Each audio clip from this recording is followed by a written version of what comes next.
ቆይታ ከአምለሰት ጋር ፕሮዲውሰርና አቅራቢ ጋር መደወል አይሰለቸኝ ሳገኝሽ ጉልበት የለኝ።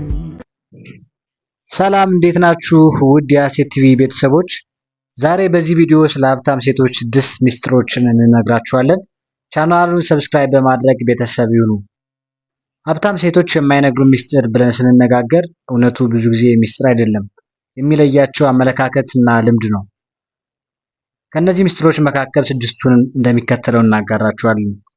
አንደኛ፣ ብዙ ጊዜ በአንድ ምንጭ ብቻ አይተማመኑም፣ ደሞዝ ብቻም አይጠብቁም።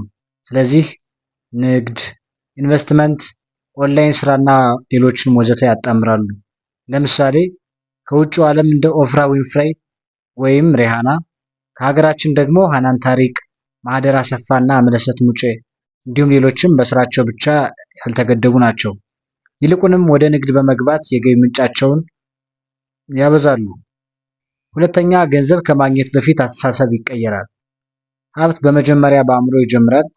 ራሳቸውን እንደ ዋጋ ያለው ሰው ያዩ ሴቶች ከፍ ያለ እድል ያገኛሉ። ስለዚህ ራሳቸውን ይወዳሉ፣ ይንከባከባሉ። ሶስተኛ፣ ግንኙነት ወይም ኔትወርክ የምንለው ነው። ከገንዘብ በላይ ዋጋ አለው።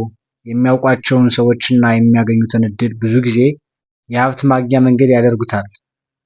የሚቀርቧቸውን ሰዎች ይመርጣሉ፣ አዋዋላቸውንም ያስተካክላሉ። አራተኛ፣ ራሳቸውን በትምህርት ያበቃሉ። ለእኛ ቫኬሽን ይመስላል፣ ነገር ግን ከሀገር የሚወጡት አብዛኛውን ጊዜ ኮርስ ለመውሰድ፣ ልምድ ወይም ኤክስፔሪንስ ሸር ለማድረግ እና ስልጠና ለመከታተል ነው። ሁልጊዜም ቢሆን እየተማሩ ናቸው። አምስተኛ፣ ስህተትን አይፈሩም። በንግድ ስራቸው ላይ ውድቀት ሊገጥማቸው ይችላል፣ ግን ተስፋ ሳይቆርጡ ድጋሚ ይሞክራሉ። ከስኬታቸው የሚያስቆማቸው ምንም ነገር አይኖርም። ስኬት ከብዙ ሙከራ በኋላ ይመጣል። ይህ ለሀብታም ሴቶች ተግባራዊ ልምምድ ነው። ስድስተኛ፣ ገንዘብን ያስተዳድራሉ። ሀብታም ሴቶች ገንዘባቸውን እንዴትና በምን መንገድ መጠቀም እንዳለባቸው ጠንቅቀው ያውቃሉ። ያገኙትን ገንዘብ ሳያባክኑ በአግባቡ ስራ ላይ ያውሉታል። በአጠቃላይ ለሀብታም ሴቶች ሀብታም መሆን ማለት ብዙ መስራት ብቻ አይደለም፣ ነገር ግን ሀብታም መሆን በጥበብ መጠቀም ነው። ውድ የሀሴት ቲቪ ቤተሰቦች፣ ዛሬ ይዘንላችሁ የቀረብነው ፕሮግራም ይህን ይመስል ነበር።